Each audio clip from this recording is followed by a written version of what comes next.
Can you even remember a time before social media? You actually had to talk to somebody to see how they were doing. If you wanted to know what was trendy, you'd have to go down to the mall to check out the new styles. And arguing with your uncle about politics only happened at family reunions. Thank goodness. You might also have had a little bit more money in your pocket because of social media's influence on how we spend. In a recent survey, 57% of millennials said they overspent their budget because of something they saw on social media. These tech companies have made it possible for us to stay in touch with friends and family like never before, but they've also created an incredible marketing tool, perfectly engineered to part you from your hard-earned cash.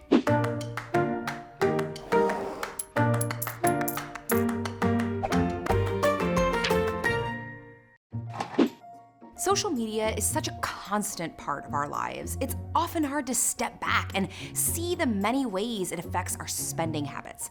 So let's start with the most obvious one: advertising.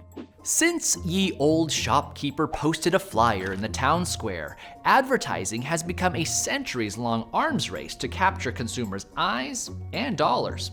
If that flyer was a primitive spear, the internet is a laser-guided, nuclear-tipped smart bomb. Unlike old-fashioned advertising that relied on broad demographics like age, race, and income, today's digital marketers can create detailed profiles of each consumer, tracking their interests, behaviors, and emotional states. Social media has made this process ultra efficient by analyzing what posts you like, what locations you visit, and even what words you type. Algorithms can assemble a slate of ads custom tailored for you. Well, what's wrong with that, you might ask? Better to show me things I want than things I don't. But remember, the point of advertising is not and has never been to get you to spend money on things you need or things that will make you happy, but just to spend money, period. The algorithms don't care whether you can afford it or whether you'll regret it. Their only job is to get you to buy something, anything. Now, they're experts on human psychology and they know your specific habits and weaknesses. It's not a fair fight. But the real cutting-edge stuff is branded content, where the line between advertising and entertainment is so blurred it's basically non-existent. Back in the 80s and 90s, the TV networks used to show these weird bumpers in between cartoons and commercials. After these messages, we'll be right back.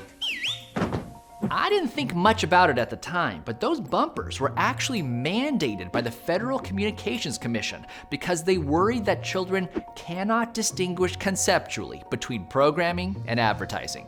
Keep in mind, there was a time when people questioned the morality of advertising to children at all, so that was considered a compromise. You know, if you're gonna manipulate underdeveloped brains with visual stimuli and advanced psychology, at least give the little tykes a heads up. That concern seems positively quaint today. Modern brands produce their own viral videos. They have social media accounts that get likes and follows just like real people. And they pay influencers to seamlessly weave their products into their posts. There are some loose rules around labeling, but the general idea is to make the experience of watching an ad indistinguishable from watching actual content. And it's working. In a recent study, researchers found that Gen Z audiences were far more receptive to branded content than previous generations. They're more likely to check out branded photos, like and share ads, and even tag their friends in them. They actually prefer their advertising to be a part of the content than separate from it. And hey, if that's you, no judgment. But you should be clear about the relationship.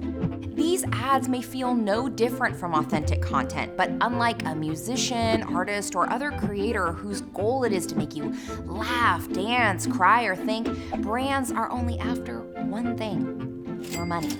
That is the dark truth they work so hard to make you forget. It didn't have to be this way. Social media platforms could have adopted a subscription model like Netflix or Spotify, where you, the customer, pay for access to their services.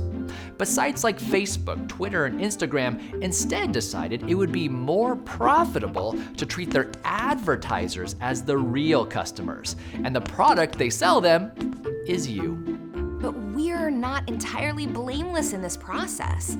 Whether we know it or not, most users of social media are encouraging each other to spend more money.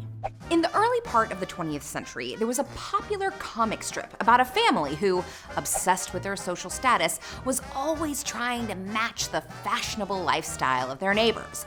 The title of the strip became synonymous with conspicuous consumption driven by social pressure. Keeping up with the Joneses. If the Joneses get a new car, we feel like we need to get one. If they put in a pool, darn it, we should too. We don't want to be left behind. Today, we might know this phenomenon by another name, FOMO. Our Instagram feeds are filled with reminders that everyone else is out there living their best lives, shopping at the trendiest boutiques, staying at 5-star hotels, eating at gourmet restaurants, sitting in the VIP section of the hottest music clubs. We're not just comparing ourselves to our immediate neighbors, we're comparing ourselves to everyone, all the time. And the only way not to feel left behind is to get out there and drop some coin. The problem is that your Instagram friends aren't that much more trustworthy than the advertisers. We don't admit to each other that the lobster at Luigi's was actually kind of dry and we wish we hadn't spent $75 on it. Or that those $300 pumps from Uptown gave us a blister and we haven't worn them since October. And we certainly don't share the fact that we missed a payment on our credit card. Our desire to present our own lives as perfect can turn us into unwitting salespeople for every product and service we use, whether or not we were actually satisfied with the purchase. Even if social media makes you feel better about yourself, it can still have a negative financial effect. A study of Facebook users in 2012 found that people who got a strong positive feedback from their online social network tended to be more reckless with money and less focused on their goals. Basically, feeling popular online can inflate your ego and make you careless. You don't even have to make a post or write a review to influence someone else's spending. Just liking or following a brand will do the trick. Humans don't like to be the first to try something new. We need to know that a product or brand has already been accepted by the group before we spend our money on it. It's called social proof, and it's the reason why companies try to accumulate followers and likes on social media. They know that without any other information, consumers will go with whatever seems to be the most popular option. Advertisers used to have to fake social proof by making commercials filled with ordinary people using their product. But now, they can actually show you the numbers. See? Can 105 million people be wrong? All of these tools will prime a customer for a purchase, but social media has one more powerful trick up its sleeve to seal the deal: a seamless shopping experience. In the old days, you might see a TV ad for a Razor scooter and think, hey, that looks cool. And then your friends at the skate park tell you how much they love theirs, and you've made up your mind to buy one with your birthday money, but you still have to get your mom to take you to Sharper Image before they sell out, and by the time they get new ones in stock, everyone has moved on to Heelys and your life is ruined. Babe, you gotta let it go. Today, if a social media influencer shows off a new handbag or visits a fancy resort, there's often a link to where you can buy it or book tickets instantly. Marketers know that a lot can happen between the ad and the sale, and they want to hurry you through checkout while you're still full of FOMO. While I love how easy the internet has made shopping, it can be a curse for people who struggle with impulse purchases. For all the talk about how social media lets us express ourselves and show our individuality, it's also revealed how susceptible we are to social pressure. We trust messages more when we think they come from friends. We tend to follow the herd when we don't know what to do, and we'll do anything to avoid feeling left out or left behind. Modern marketers know these weaknesses and have figured out ways to use them against us, which can make social media hazardous to your financial health. But social media also offers consumers more information than they've ever had before. Finding deals and comparison shopping can be just a few clicks away. And you can find lots of great advice from financial groups and channels like, oh, I don't know, this one. So if you're gonna keep scrolling and sharing, give us a like or a follow so we can help you stay balanced. And that's our 2 cents.